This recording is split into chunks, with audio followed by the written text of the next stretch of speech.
For more than 4 decades, Voyager 1 has been traveling through the darkness, far beyond the orbit of Neptune, far beyond Pluto, and now more than 24 billion kilometers from Earth. A tiny spacecraft is still sending messages home. It was launched in 1977.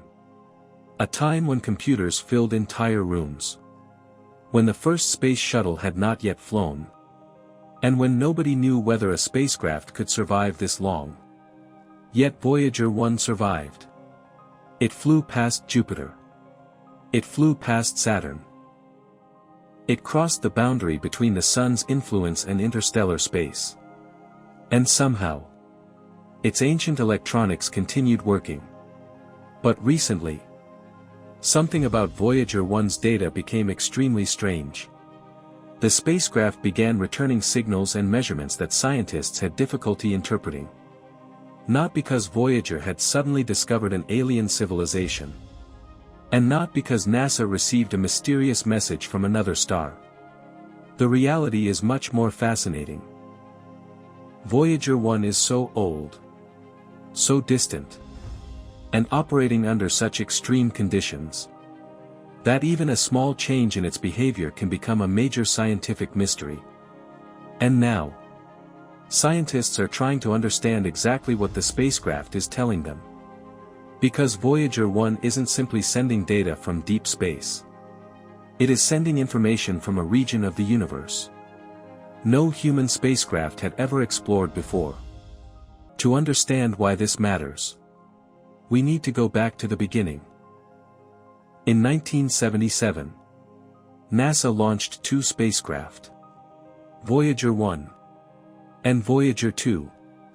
Their original mission was to explore the outer planets: Jupiter, Saturn, Uranus, Neptune. The spacecraft were built to survive for years, not decades. Nobody expected them to still be functioning nearly half a century later. Voyager 1 launched on September 5, 1977. Voyager 2 launched a few weeks earlier. But because of their trajectories, Voyager 1 eventually became the fastest and most distant human-made object ever sent into space. It reached Jupiter in 1979. And what it discovered was astonishing. Volcanic activity on Io. Complex atmospheric structures. A gigantic magnetic environment. Then came Saturn. Voyager 1 flew past Saturn in 1980. And studied its rings, atmosphere, and moons. One moon became especially important: Titan. Voyager 1's observations revealed an atmosphere rich in nitrogen. And because Titan's atmosphere was so interesting, NASA chose to send Voyager 1 on a trajectory that would prevent it from visiting Uranus and Neptune. Instead, the spacecraft was sent outward, toward the edge of the solar system. And eventually, something extraordinary happened. Voyager 1 left the planetary region behind. It traveled beyond the termination shock, through the heliosheath, and eventually crossed the heliopause. In 2012, Voyager 1 entered interstellar space. For the first time in human history, a spacecraft built by humanity was traveling through the space between stars. But here's the strange part. There isn't a physical wall separating our solar system from interstellar space. There is no giant cosmic border. Instead, there is a changing region where the solar wind from the sun loses its dominance. And the surrounding interstellar environment begins to take over. The boundary is dynamic. It moves. It changes. And Voyager 1 is essentially sampling that environment directly. The spacecraft carries instruments designed decades ago, including sensors for magnetic fields, plasma waves, and energetic particles. Some instruments have already been turned off to conserve power. Others continue operating. And every year, the available energy decreases. Voyager's power comes from radioisotope thermoelectric generators. They don't use sunlight. They generate electricity from the heat produced by radioactive decay. But radioactive materials decay continuously. That means Voyager's power supply slowly weakens. NASA engineers have therefore spent years turning off systems, reconfiguring instruments, and finding ways to keep the spacecraft alive. And this is where the mystery begins. Voyager 1 has experienced multiple technical problems in recent years. One of the most serious occurred when the spacecraft began sending back a stream of unreadable data. Instead of transmitting useful engineering information, Voyager appeared to be communicating in a strange repeating pattern. The spacecraft was still receiving commands. It was still responding.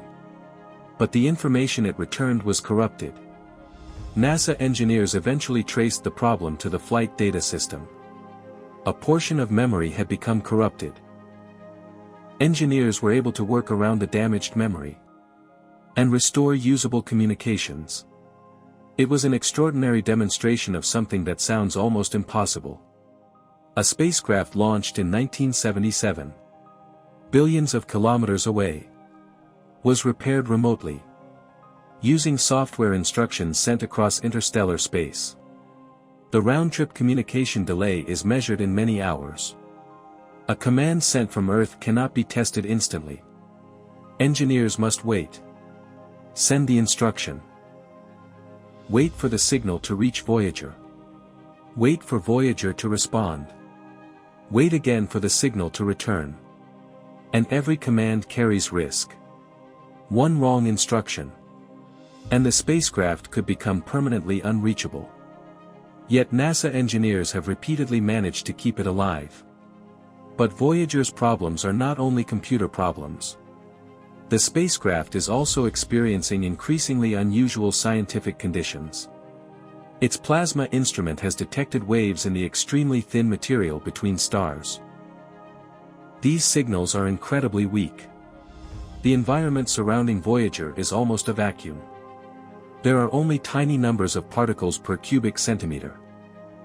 Yet those particles can still interact with magnetic fields, creating waves that Voyager can detect.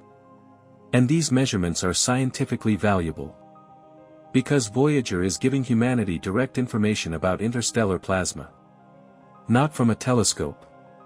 Not from a computer model. Not from an experiment on Earth. Directly from the space between stars. But there is something even more unsettling. Voyager's magnetic field measurements have shown that the direction of the interstellar magnetic field near the heliopause is surprisingly connected to the magnetic field created by the Sun. Scientists once expected the boundary between the heliosphere and interstellar space to be relatively simple. Instead, Voyager revealed a much more complicated environment. The boundary is turbulent. Particles behave differently than expected. Magnetic fields interact. And the Sun's influence extends much farther than a simple spherical bubble. The heliosphere itself is not a perfect bubble. It is shaped by the Sun's motion through the galaxy, and by the surrounding interstellar environment. Voyager is effectively traveling through the outermost layers of our cosmic neighborhood. And every measurement gives scientists another clue about where the Sun ends and interstellar space begins. But perhaps the strangest thing about Voyager 1 is how far it has traveled. Light itself takes more than 22 hours to travel from Earth to Voyager 1's current distance. That means when NASA communicates with Voyager, the conversation is not happening in real time. A command sent today will not arrive until almost a full day later. And the response requires another similar journey. Imagine controlling a spacecraft, knowing that every question you ask requires almost 2 days to receive an answer. Now imagine doing that with a machine designed nearly 50 years ago. And the spacecraft is still moving away. Every second, Voyager travels farther. Every day, the distance increases.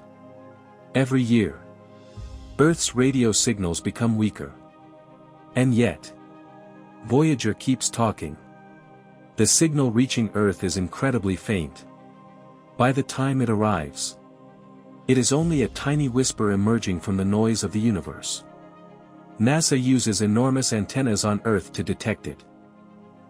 The Deep Space Network tracks the spacecraft, sends commands, and receives the tiny amount of information Voyager can still transmit.